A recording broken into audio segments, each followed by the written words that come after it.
أعوذ بالله من الشيطان الرجيم بسم الله الرحمن الرحيم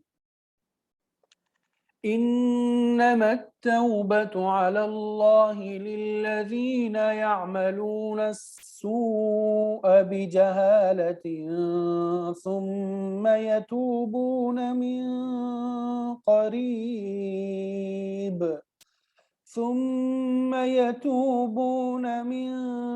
قريب فأولئك يتوب الله عليهم وكان الله عليما حكيما. وليست التوبة للذين يعملون السيئات حتى إذا حضر أحدهم الموت قال إني تبت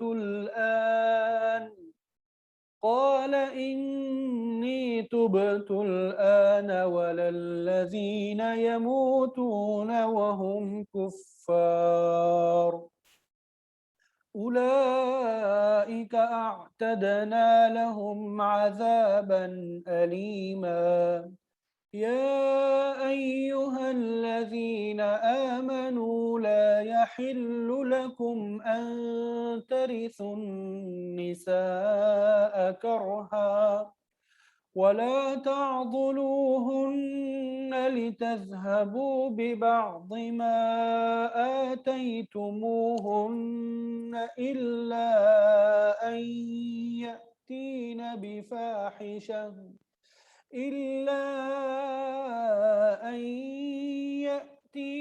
بفاحشة مبينة وعاشروهن بالمعروف فإن كرهتموهن فعسى أن تكرهوا شيئا ويجعل الله فيه خيرا كثيرا. وإن أردتم استبدال زوج مكان زوج وآتيتم إحداهن قنطارا فلا تأخذوا منه شيئا أتأخذونه بهتانا وإثما مبينا. صدق الله العظيم.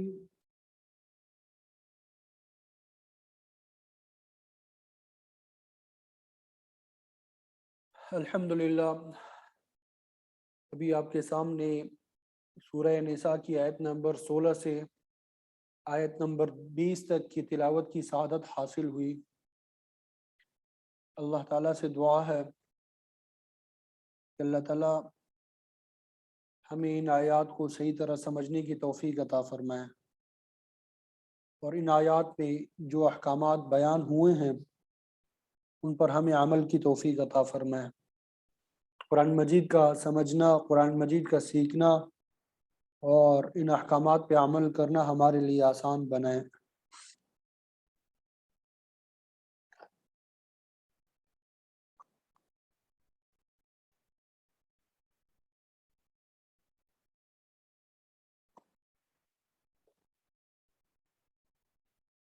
انما اس کا ترجمہ ویسے جو کیا جاتا ہے کچھ نہیں سوائے اس کے مطلب یقیناً، حقیقت، در حقیقت، ٹھیک ہے۔ تو التوبۃ توبہ کو کہتے ہیں، توبہ قبول کرنا۔ علی اللہ، علی کا معنی ہے پر، اللہ تعالیٰ پر، یقیناً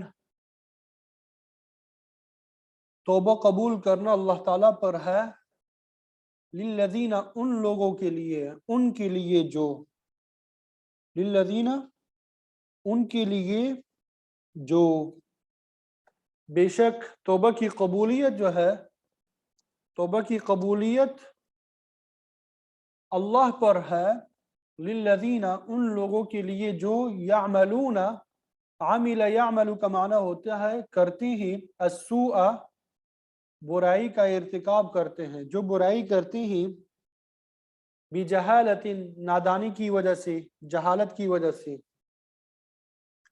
کہ توبہ کی قبولیت اللہ تعالیٰ پر ان لوگوں کے لیے ہے جو جہالت کی وجہ سے، نادانی کی وجہ سے برائی کرتے ہیں۔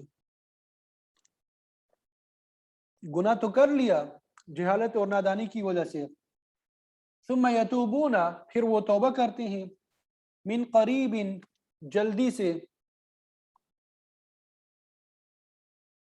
قریب کا معنی ہوتا ہے قریب، قریب بعید کی ضد ہے، یعنی جو قریب ہو، لیکن یہاں پہ ترجمہ کریں گے قریب یعنی جلدی سے، یعنی گناہ کے قریب فی الفور ہی وہ توبہ کر لیتے ہیں۔ فَأُولَئِكَ تو یہی لوگ ہے، پس یہی لوگ ہے، یتوب اللہ علیہم۔ تابہ یتوب کا اصل معنی ہوتا ہے متوجہ ہونا، تابہ یتوب کا اصل معنی کیا ہوتا ہے؟ متوجہ ہونا۔ تو جب اللہ تعالیٰ لوگوں کی طرف متوجہ ہوتی ہے تو گویا کہ ان کی توبہ قبول فرما لیتے ہیں۔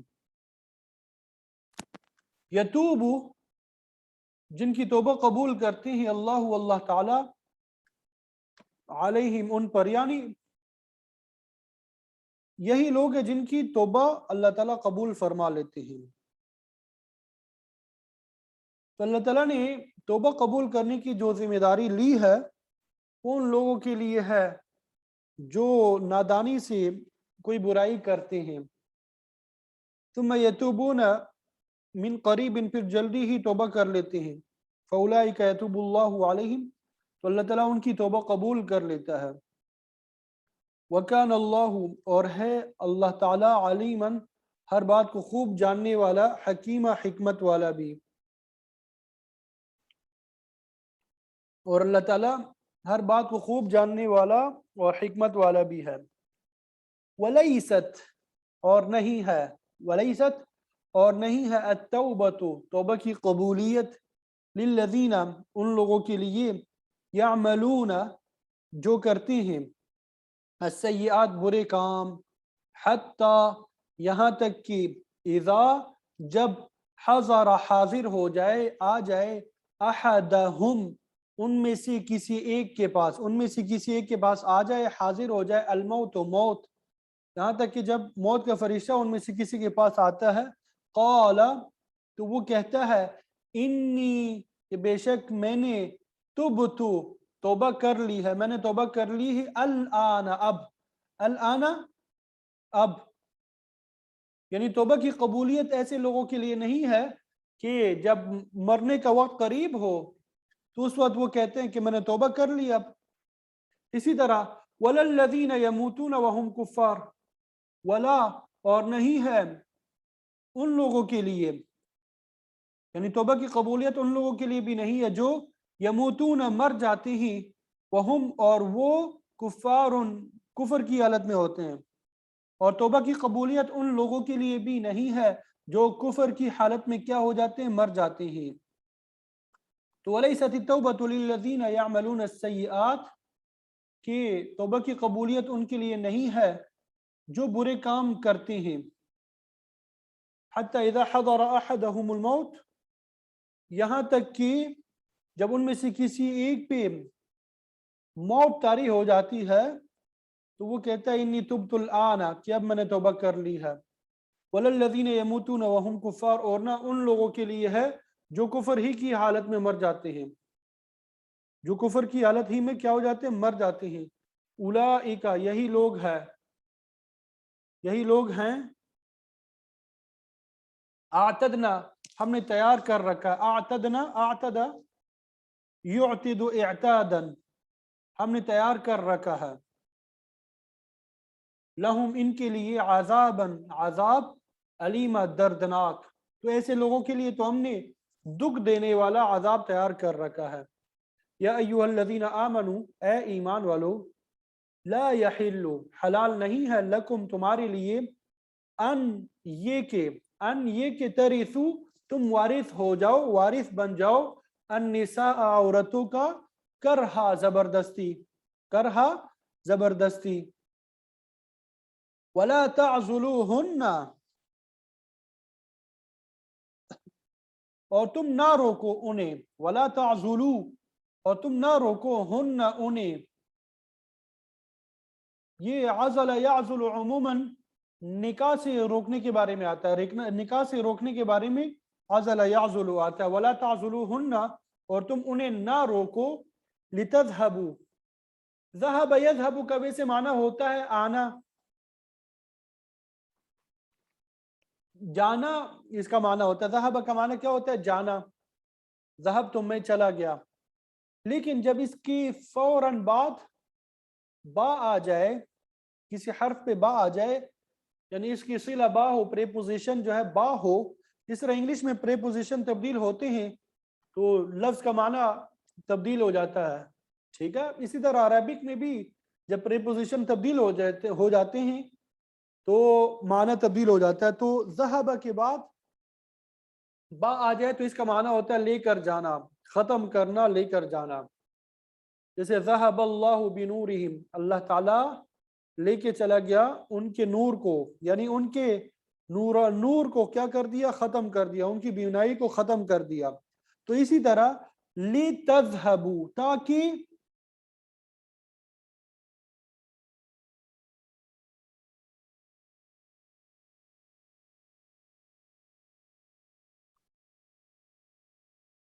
تم لے جاؤ، وہ لے جائے نہیں، تم لے جاؤ،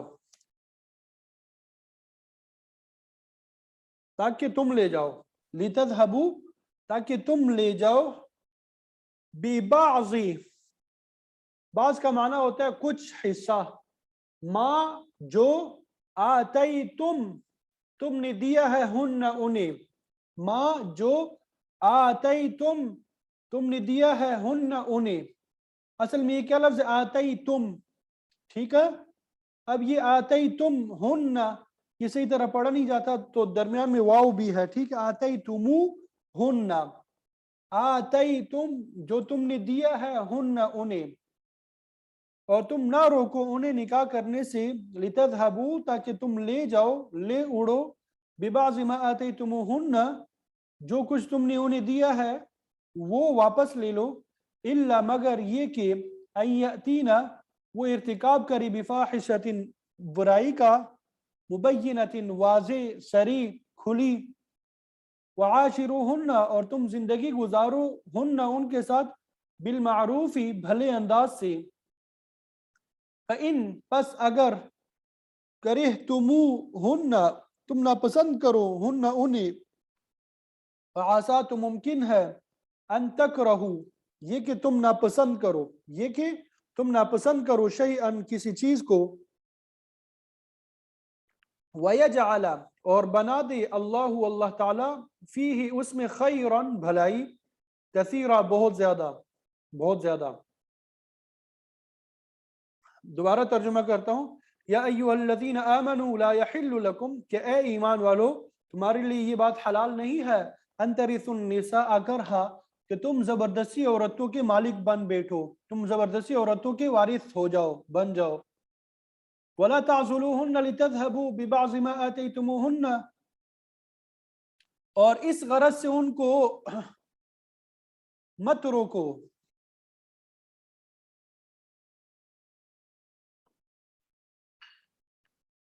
کہ جو کچھ تم نے انہیں دیا ہے ان کا کچھ حصہ لے اڑو، جو کچھ تم نے انہیں دیا ہے اس کا کچھ حصہ کیا کر لو؟ واپس لے لو. اس غرض سے تم انہیں مت روکو.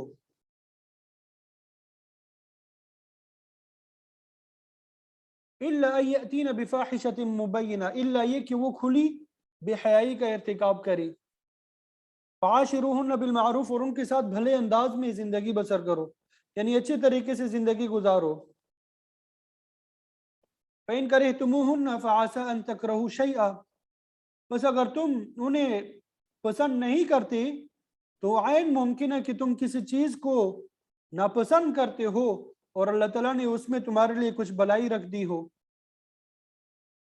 وَإِن اور اگر اردتم تم ارادہ کر لو، تم نے ارادہ کر لیا، تم ارادہ کر لو نہیں، تم نے ارادہ کر لیا. اردتم، تم نے ارادہ کر لیا. اردتم، اگر تم نے ارادہ کر لیا. استبدال، بدلنے کا. استبدال کا معنی کیا ہوتا ہے؟ بدلنا. زوج کا معنی بیوی، یہاں پہ زوج ہے. مکان، جگہ. بدلہ، زوج ان بیوی کے. اگر تم نے ایک بیوی کے بدلے دوسری بیوی سے نکاح کرنا چاہتے ہو، اگر تم نے ایک بیوی کو دوسری بیوی سے بدلنے کا ارادہ کر لیا، اگر تم نے ایک بیوی کو دوسرے بیوی کے بدلے میں بدلنے کا ارادہ کر لیا، یعنی تم دوسرا نکاح کرنا چاہتے ہو، ایک کو چھوڑنا چاہتے ہو. وآتیتم احداہن، وآتیتم، اور تم نے دیا ہو، احداہن، ان میں سے ایک کو، قنطارا، ایک خزانہ، ایک ڈیر مال. فلا تأخذوا، تو نہ لو، منہ، اس خزانے میں سے، اس ڈیر میں سے، شیئن، کچھ بھی. اتأخذونہ، حمزہ کا، حمزہ استفہام کے لیے کیا؟ تأخذون، تم لینا چاہتے ہو اسے، بہتانا، بہتان لگا کے، وإثما مبینا، اور سری گناہ. تو وَإِنْ أَرَدْتُمُ اسْتِبْدَالَ زَوْجٍ مَكَانَ زَوْجٍ، اگر تم ایک بیوی کے بدلے دوسری بیوی سے نکاح کرنا چاہتے ہو. وَآتَيْتُمْ إِحْدَاهُنَّ قِنْطَارًا، اور تم ان میں سے ایک کو ڈیر سارا مہر دے چکے ہو. فَلَا تَأْخُذُوا مِنْهُ شَيْئًا، تو اس میں سے کچھ واپس نہ لو. أَتَأْخُذُونَهُ بُهْتَانًا وَإِثْمًا مُبِينًا، کیا تم بہتان لگا کر اور کھلا گناہ کر کے مہر واپس لوگے؟ ٹھیک ہے. تو یہ ان آیات کا ترجمہ ہے جو آپ کے سامنے کر دیا ہے. امید کرتا ہوں کہ یہ ترجمہ آپ سب کو سمجھ آ گیا ہوگا. ترجمہ سمجھ میں آ گیا سب کو؟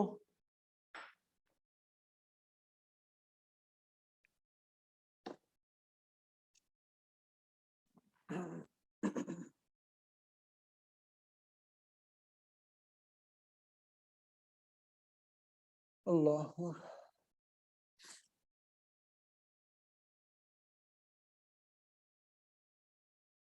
اب سب کو معلوم ہے الحمدللہ کہ اس سے پہلے وراثت کے جو مسائل ہیں وہ بیان ہوئے ہیں.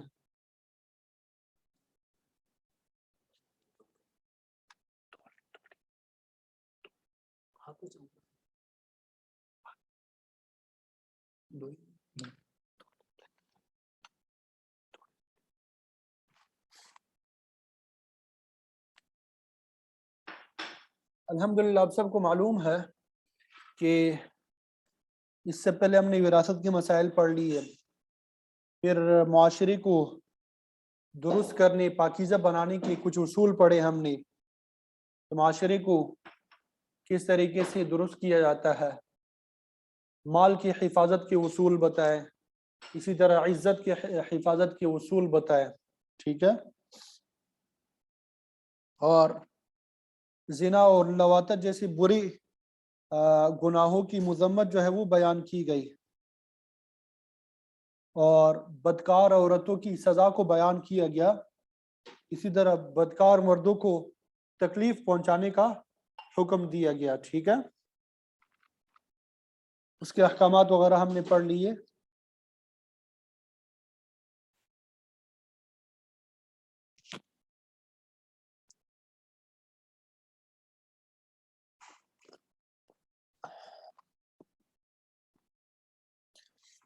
پھر اس کے بعد یہ بھی پڑھ لیا کہ اگر ایسے افراد جو ہے کہ بدکار مرد اور بدکار عورتیں جو ہے، اگر وہ توبہ کر کے اپنی اصلاح کر لی تو پھر انہیں تکلیف نہ دو. فَإِن تَابَا وَأَصْلَحَا فَأَعْرِضُوا عَنْهُمَا إِنَّ اللَّهَ كَانَ تَوَّابًا رَحِيمًا. تو وہاں پہ اللہ تعالیٰ کی صفت بیان کی گئی کہ اللہ تعالیٰ بہت زیادہ توبہ قبول فرمانے والے ہیں. اب یہاں سے توبہ کی شرائط کو ذکر فرما رہی ہیں، یہاں سے توبہ کی شرائط کو ذکر فرما رہی ہیں کہ توبہ کب قبول ہوتا ہے، توبہ کی قبولیت کے لیے کیا کیا شرائط ہے، تو ان کو بیان فرما رہی ہیں.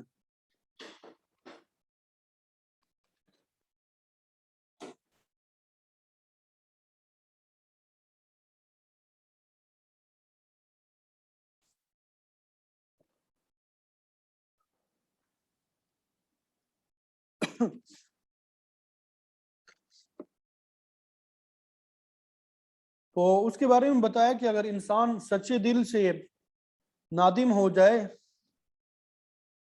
اور وہ اپنے گناہ کی معافی مانگے تو اللہ تعالیٰ اس کے توبہ کو قبول فرماتے ہیں.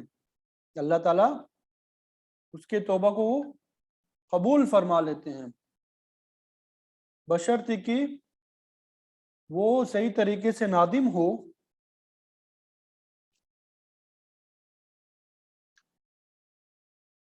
تو اسے معافی مل سکتی ہے.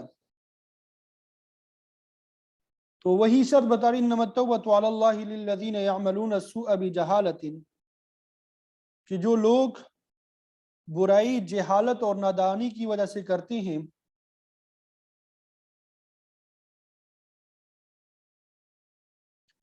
تو اس آیت سے یہ معلوم ہوتا ہے کہ اگر کوئی شخص ناسمجھی کی وجہ سے نادانی کی وجہ سے گناہ کرتا ہے تو اس کی توبہ قابل قبول ہے. تو اس سے یہ مطلب بھی نکل رہا ہے کہ اگر کوئی جان بوجھ کے کوئی گناہ کرتا ہے تو اس کے معافی کی کوئی گنجائش نہیں ہے، تو اس کی معافی کی کوئی گنجائش نہیں ہے. تو مفسرین فرماتے ہیں کہ ایسا نہیں ہے، بلکہ ہر گناہ چاہے وہ جان بوجھ کر سرزد ہو جائے یا غلطی سے ہو جائے ہر حالت میں قابل معافی ہے،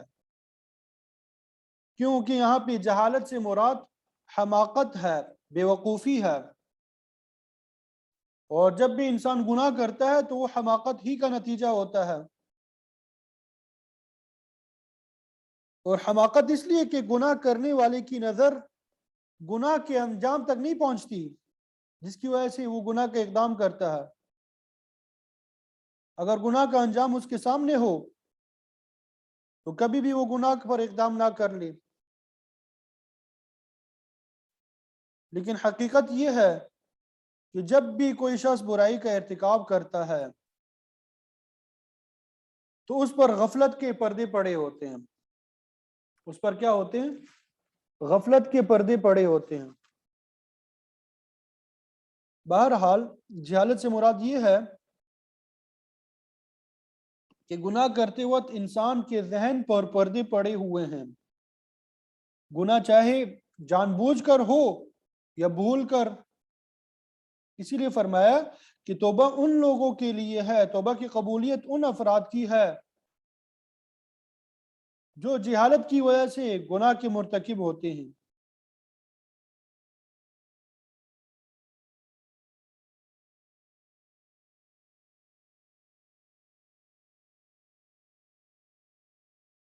امام غزالی رحمۃ اللہ علیہ نے اپنی کتاب میں لکھا ہے کہ گناہ پر اقدام کرنے کا پہلا درجہ جو ہے معصومین کا ہے، اور وہ یہ ملائکہ اور فرشتے جو ہے معصومین ملائکہ اور فرشتے ہیں جو گناہ پہ اقدام کرتے ہی نہیں ہیں.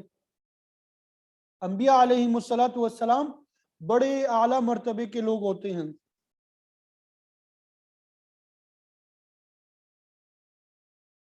تو وہ گناہ پر اقدام کرتے ہی نہیں ہے، اور ان سے جو معمولی لغزش بھی ہو جاتی ہے وہ اگرچہ عام لوگوں کے لیے گناہ میں شمار بھی نہیں ہوتا لیکن انبیاء کے لیے قابل مواخذہ ہوتی ہے. تو حقیقت یہی ہے کہ گناہ کا اقدام نہ ملائکہ سے سرزد ہوتا ہے اور نہ انبیاء علیہم الصلاۃ والسلام سے. اور گناہ کا دوسرا درجہ یہ ہے کہ کسی انسان سے گناہ سرزد ہو جائے اور اس کے دل میں اس کے بعد ندامت بھی پیدا نہ ہو بلکہ وہ اس پر اصرار کرتا رہے، یعنی وہ گناہ بار بار کرتا رہے، تو یہ شیاطین کا درجہ ہے.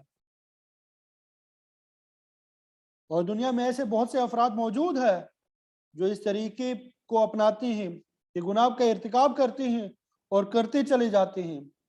ان کے ذہن میں کبھی ندامت اور پشیمانی ہوتی ہی نہیں ہے۔ اور گناہ کا تیسرا درجہ یہ ہے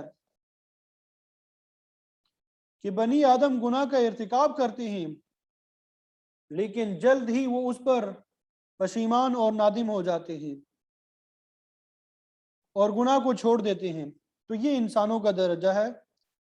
تو ایسے ہی لوگوں کے متعلق فرمایا کہ وہ جہالت کی وجہ سے، نادانی کی وجہ سے گناہ کرتے ہیں، اور جب ان کی جہالت اور حماقت ان سے دور ہو جاتی ہے تو وہ نادم ہو کے گناہ چھوڑ دیتے ہیں، اللہ تعالیٰ سے معافی مانگتے ہیں، تو پھر ایسے لوگوں کی توبہ جو ہے اللہ تعالیٰ قبول فرما لیتے ہیں۔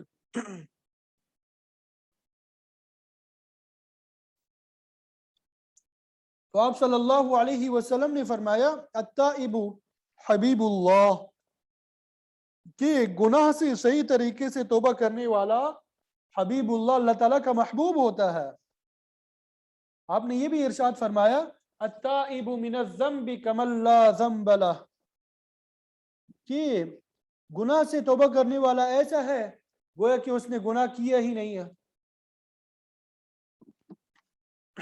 گویا کہ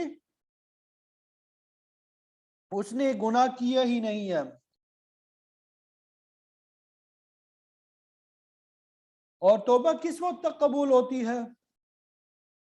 آپ صلی اللہ علیہ وسلم نے فرمایا ما لم یغرغر، جب تک انسان پر غرغرہ واقع نہ ہو جائے، یعنی جب تک انسان پر حالت نزع طاری نہ ہو جائے، کیونکہ جب نزع کی حالت طاری ہوتی ہے، موت کا وقت قریب آ جاتا ہے، تو پردے جو ہے وہ اٹھا دیے جاتے ہیں، فرشتے نظر آنے لگتے ہیں، تو اس وقت انسان کی توبہ قبول نہیں ہوتی۔ تو جب تک انسان کے ہوش و حواس قائم ہے توبہ کا دروازہ کھلا ہے۔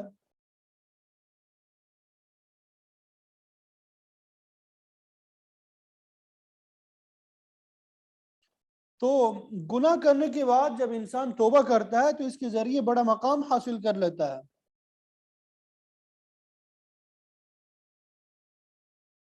سورہ توبہ میں اللہ تعالیٰ نے دوسرے لوگوں کے ساتھ التائبون، توبہ کرنے والوں کو بھی خوشخبری سنائی ہے۔ سورہ نور میں اللہ رب العزت نے فرمایا توبوا الی اللہ جمیعا ایہا المؤمنون لعلکم تفلحون، کہ اے ایمان والو تم سارے کے سارے اللہ تعالیٰ سے توبہ کر لو تاکہ تمہیں فلاح نصیب ہو جائے، کامیابی حاصل ہو جائے۔ تو خلاصہ یہ کہ قرآن مجید میں کثرت سے توبہ کی فضیلت وارد آئی ہے۔ تو اس مقام پہ اللہ تعالیٰ نے فرمایا کہ انسان کا ہر گناہ جو ہے نادانی کی وجہ سے ہوتا ہے، اس پر غفلت کا پردہ ہوتا ہے اور وہ گناہ کے انجام سے غافل ہوتا ہے۔ پھر آگے فرمایا ثم یتوبون من قریب، کہ گناہ ہو جانے کے بعد جلدی ہی توبہ کر لیتے ہیں۔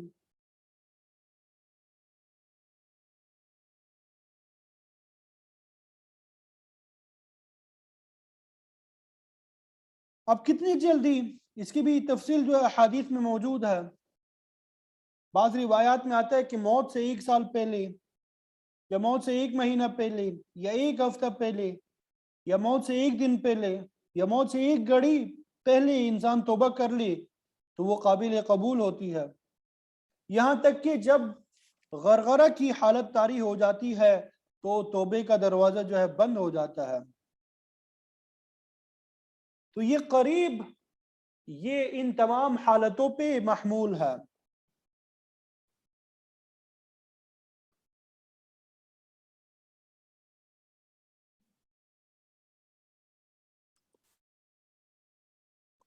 تو انسان کو چاہیے کہ وہ اپنی زندگی ہی میں ہوش و حواس کی حالت میں اپنے گناہوں سے توبہ مانگے، اپنے گناہوں کی اللہ تعالیٰ سے توبہ مانگے، معافی مانگے اور توبہ کرے، تو اللہ تعالیٰ ان کی توبہ قبول فرمائیں گے انشاءاللہ۔ تائب جو ہے توبہ قبول کرنا اللہ تعالیٰ کی صفت ہے۔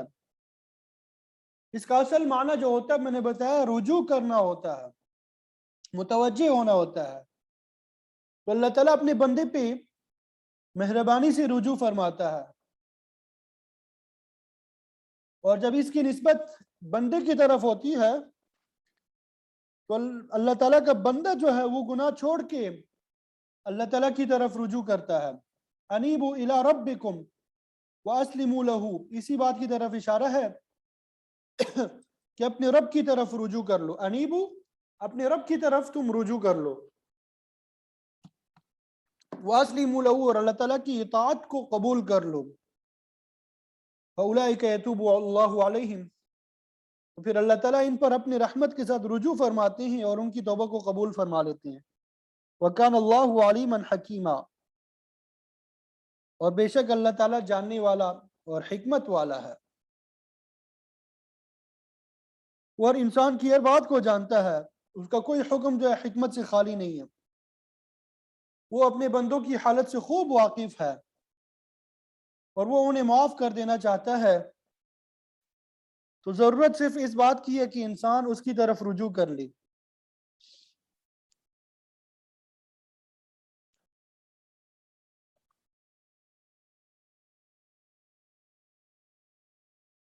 پھر اس کے بعد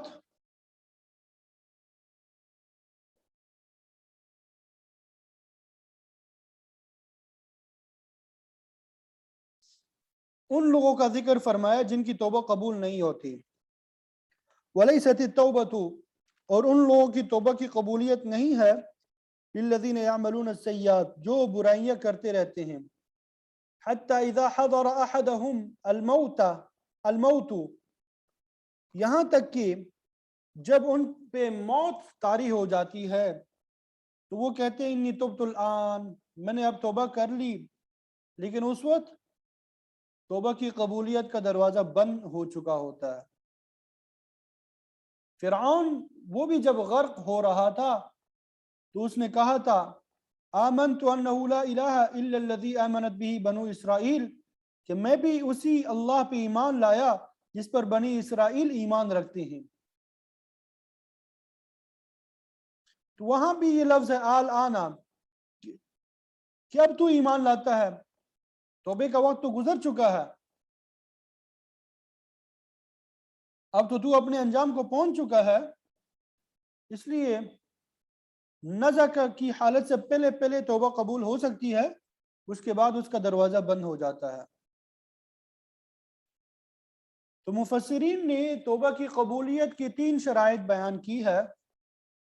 پہلی شرط یہ کہ گناہ میں آلودہ ہونے کے بعد انسان ندامت محسوس کرے کہ اس نے برا کام کیا، جیسا کہ حدیث میں بھی آتا ہے انما التوبۃ الندم، کہ ندامت ہی توبہ ہے.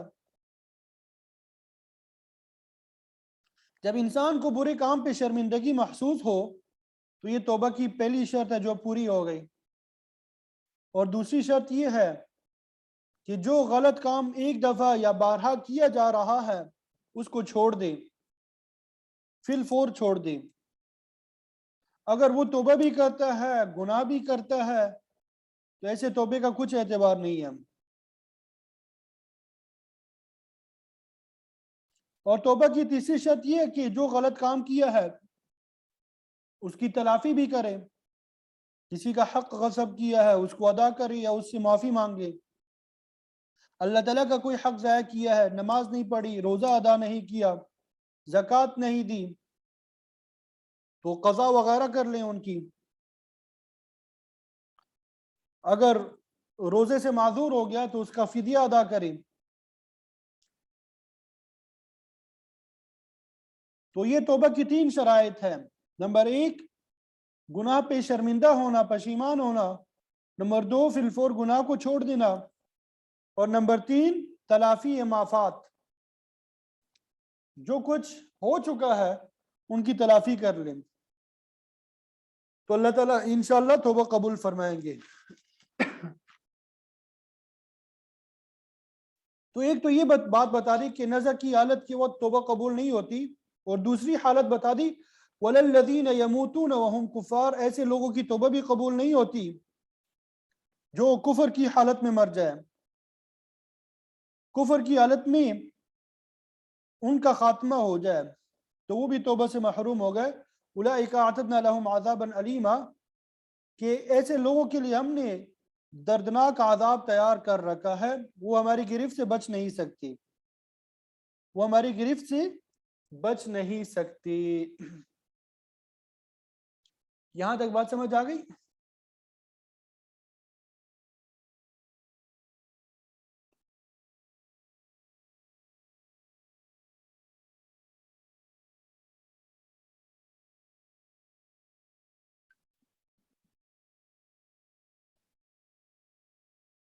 یا ایھا الذین آمنوا لا یحل لکم ان ترثوا النساء کرہا، یہاں سے زمانہ جاہلیت میں جو عورتوں کے ساتھ بدسلوکی اور ناانصافی ہوتی تھی ان کا دوبارہ ذکر کیا گیا۔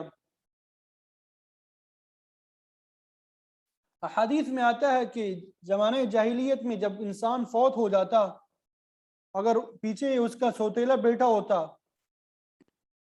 تو وہ اپنے باپ کی بیوہ یعنی سوتیلی ماں پہ قبضہ کر لیتا تھا، یعنی بیوہ عورت کو بھی مرنے والے کا ترکہ سمجھ کے اس کے ساتھ وراثت جیسا سلوک کیا جاتا تھا۔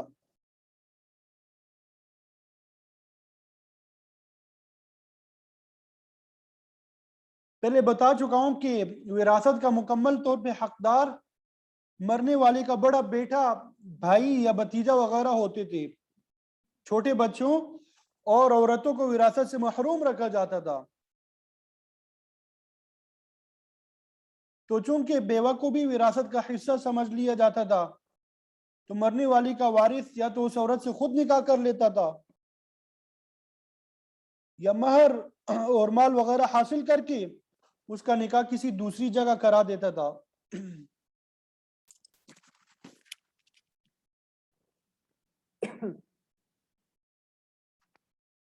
اور بسا اوقات یہ بھی کرتے تھے کہ خود اس کے ساتھ نکاح نہیں کرنا چاہتے تھے اور دوسری جگہ بھی نکاح نہیں کرانا چاہتے تھے،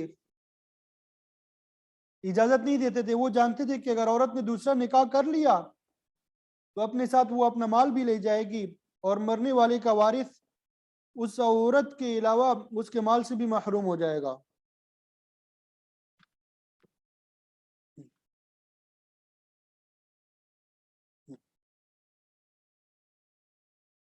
تو اسی طرح ایک واقعہ آپ صلی اللہ علیہ وسلم کی زمانے میں پیش آیا کہ خاتون آپ کی خدمت میں حاضر ہوئی اور اس نے عرض کیا کہ میرا خاوند جو ہے فوت ہو چکا ہے اور دوسری بیوی سے اس کا جو بیٹا ہے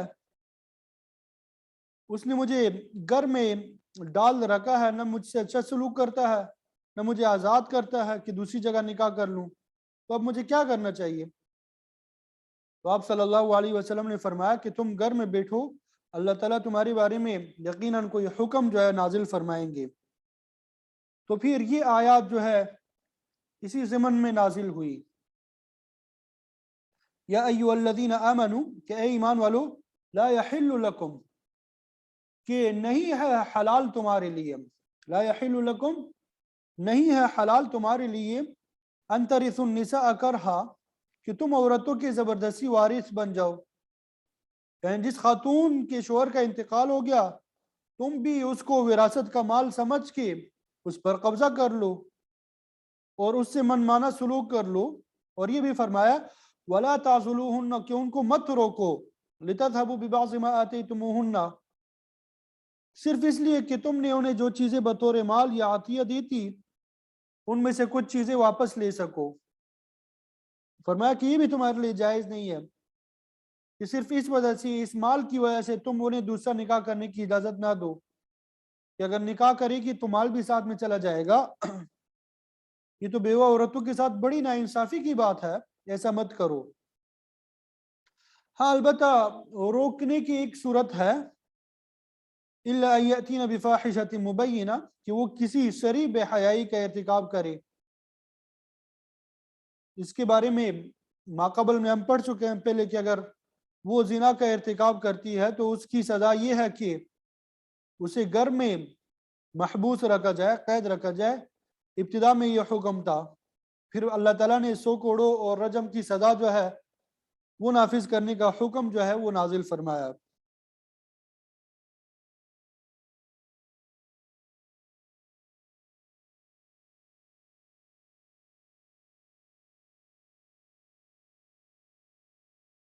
تو جب ان کے شوہر کا انتقال ہو جاتا ہے، عدت گزارنے کے بعد وہ آزاد ہے، جہاں چاہے وہ نکاح کرنا چاہے نکاح کر سکتی ہے، انہیں مجبور نہیں کیا جا سکتا۔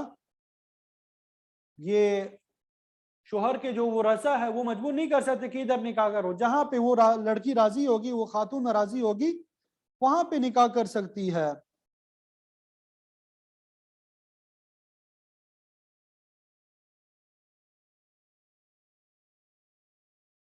اور پھر آگے دوسری ایک صورت بتا دی کہ یہ جو خواتین برائی کا ارتکاب کرتی ہے ان سے خلاصی حاصل کرنے کا طریقہ یہ بھی ہے کہ ان کے لیے خلا کا موقع پیدا کرو، کہ اگر کوئی عورت بے حیائی کا ارتکاب کرتی ہے تو ایک نیک آدمی جو ہے اس کے لیے اس کے ساتھ رہنا وہ مشکل ہو جاتا ہے، تو پھر ایسی صورت میں عورت کو خلا کے ذریعے علیحدہ کیا جا سکتا ہے۔ تو خلا کے لیے تم ان کو جو مہر تم نے دیا ہے، مال دیا ہے، وہ واپس لے لو، یا اس سے زیادہ کا بھی مطالبہ کر سکتے ہو، بشرطے کہ قصور جو ہے وہ عورت کا ہو۔ لیکن یاد رکھو وعاشروہن بالمعروف، کہ تم ان کے ساتھ بھلے انداز سے دستور کے مطابق زندگی گزارو، ان پہ کسی قسم کی زیادتی نہ کرو، ان کے حقوق ان کو ادا کرو، اور ان کی کسی بھی صورت میں حق تلفی جو ہے نہیں ہونی چاہیے۔ فَإِن كَرِهْتُمُوهُنَّ، اگر تم ان عورتوں کو ناپسند کرتے ہو، فَعَسَىٰ أَن تَكْرَهُوا شَيْئًا، تو ممکن ہے، ہو سکتا ہے کہ تم کسی چیز کو ناپسند کرو، وَيَجْعَلَ اللَّهُ فِيهِ خَيْرًا كَثِيرًا، لیکن اللہ تعالیٰ اس ناپسندیدہ چیز پر تمہیں اس میں بہتری رکھ دی ہو تمہارے لیے، کیونکہ انسان جو ہے خوبیوں اور خامیوں کا مجموعہ ہے۔ تو اگر کوئی عورت ہے اس میں کوئی خامی ہے جس کی وجہ سے تم اسے ناپسند کرتے ہو، تو ہو سکتا ہے اس میں بعض خوبیاں بھی ہو، شکل و صورت سے اچھی نہیں ہے، ہو سکتا ہے اس کا اخلاق اچھا ہو، ہنرمند اور سلیقہ مند ہو۔ بعض اوقات عورتیں خود جو ہے وہ کسی خوبی کے مالک نہیں ہوتی، خوبصورت بھی نہیں ہوتی، لیکن ان سے پیدا ہونے والی اولاد جو ہے اعلیٰ اخلاق کے حامل ہوتے ہیں، جو مرد کے لیے ایک قیمتی سرمایہ جو ہے وہ بن جاتے ہیں۔ اور بعض عورتیں صابر اور شاکر ہوتی ہیں، اسی لیے فرمایا کہ عورتوں کے بارے میں جب بھی کوئی فیصلہ کرنا ہو خوب سوچ سمجھ کر کرو، کیونکہ ہو سکتا ہے تم ایک چیز کو ناپسند کرتے ہو لیکن اللہ تعالیٰ نے اسی میں تمہارے لیے خیر کثیر کا پہلو رکھا ہو۔ تو اللہ تعالیٰ کی بے شمار نعمتیں ہیں، لیکن سب سے اعلیٰ نعمت یہ ہے کہ اسے اچھی اولاد جو ہے وہ میسر آ جائے۔ تو بدشکل عورت سے خوبصورت اولاد کا پیدا ہو جانا یہ بعید از قیاس نہیں ہے، اسی طرح ان پڑھ اور بے سلیقہ عورت سے سلیقہ شعار اور ہنرمند اولاد کا پیدا ہو جانا یہ بھی بعید از قیاس نہیں ہے۔ فرمایا کہ عورت میں اگر کوئی خامی ہے تو اس میں کوئی دوسری خوبی بھی موجود ہوگی، لہذا پسند اور ناپسند کا فیصلہ یہ جلدی میں مت کرو۔ ٹھیک ہے، وَإِنْ أَرَدْتُمُ اسْتِبْدَالَ زَوْجٍ مَكَانَ، اس کی تفصیل انشاءاللہ کل پڑھیں گے۔ امید کرتا ہوں کہ آپ سب کو سمجھ آ گئی ہوگی۔ اللہ تعالی ہم سب کو عمل کی توفیق عطا فرمائے۔ وآخر دعوانا الحمد للہ رب العالمین۔